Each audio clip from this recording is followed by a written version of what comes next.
Hey guys, this is how to fix PhotoShare Frame app not working.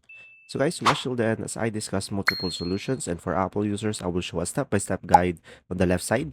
So for the first solution, just simply go to the Google Play Store and go for the search at the bottom and go for the top and just simply go ahead and search for the application. And now from here, just simply tap on it.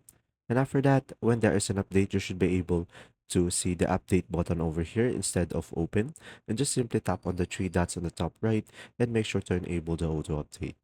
Now for the second solution, just simply go to the settings into your device and scroll down and go for the apps, guys. Now for that, just simply go ahead and go for the photo share app and just simply go ahead and tap on it. Then go for the storage and tap on clear cache.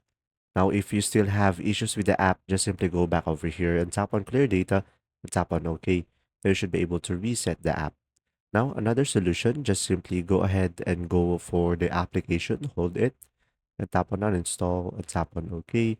And after that, just simply go back to the Google Play Store and reinstall the PhotoShare again into your device. And from there, you should be able to fix the issue. And guys, if you still have issues with the app, just simply comment down below and I will help you out. See ya.